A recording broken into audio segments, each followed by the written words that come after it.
हमारे साथ उत्तर प्रदेश सरकार में उप मुख्यमंत्री केशव जी हमारे साथ हैं। सर, इस वक्त सोशल मीडिया पे रेगुलेशंस को लेकर सवाल उठ रहे हैं। जिस तरीके से ट्विटर पे भ्रामक खबरें प्रचारित हुई हैं लगातार, गाजियाबाद वाली घटना रही, इसको सांप्रदायिक रंग दिया गया। उत्तर प्रदेश सरकार पहली सरकार रही जिसने कड़ी कार्रवाई ट्विटर जैसी संस्था पे की है।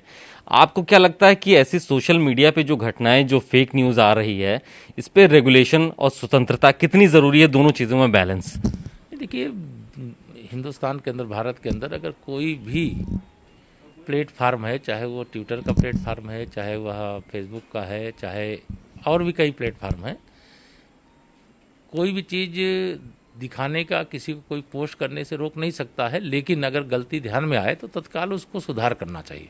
तो सुधार करने की जगह उसे निरंतर बनाए रखना, जिससे सामाजिक एक सौहार्द है उस पर प्रभाव पड़ता है। तो उस पर पुलिस ने मुकदमा लिखा है, कार्रवाई कर रही है, और उसकी जांच के आधार पर जो दोषी होंगे उनके खिलाफ कार्रवाई हो। सर, आप खुद भी ट्विटर पे हैं, बड़े फॉलोअर्स हैं आपके पास, आप कुछ लिखते हैं तो बहुत सारे ट्रोलर्स उसमें आ जाते हैं।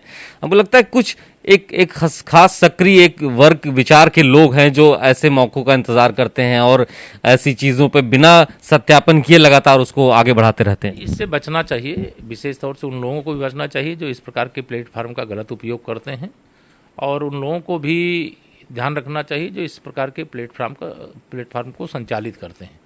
और समाज में हम एक अच्छा संदेश दे सकें, समाज में समरसता रह सके, समाज में सांप्रदायिक सद्भाव रह सके।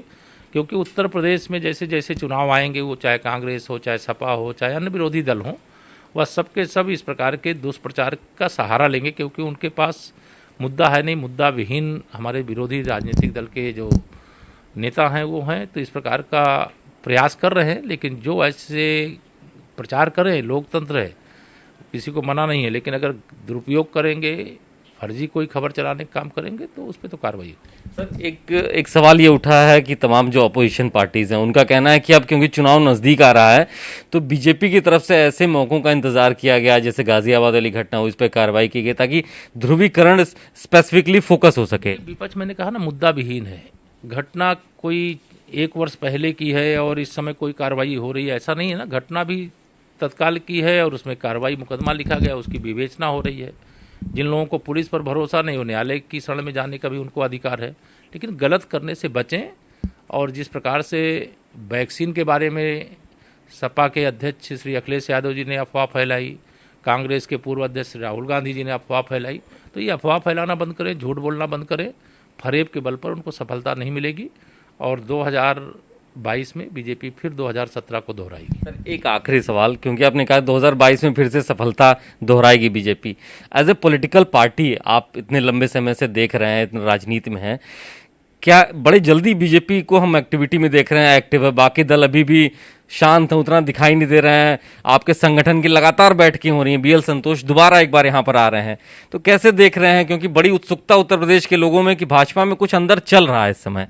देखिए, भारतीय जनता पार्टी के लिए कोई सपा, बसपा, कांग्रेस आदर्श नहीं है। वो काम नहीं करते हैं, वो ट्विटर की राजनीति करते हैं, हम ज़मीन पे राजनीति करते हैं।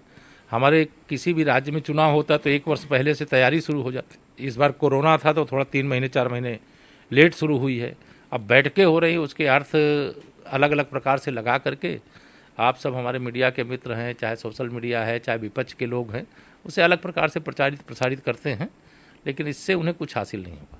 चलिए, बहुत धन्यवाद हमसे बात करने के लिए। उत्तर प्रदेश सरकार के उप मुख्यमंत्री केशव जी हमारे साथ थे और उन्होंने कहा कि सोशल मीडिया प्लेटफॉर्म एक बहुत बड़ा माध्यम है लोगों तक पहुंचने का, लेकिन गलत इस्तेमाल होगा तो उत्तर प्रदेश की सरकार कड़ी कार्रवाई करेगी। कैमरामैन जितेंद्र के साथ अभिषेक पांडे, भारत समाचार, लखनऊ।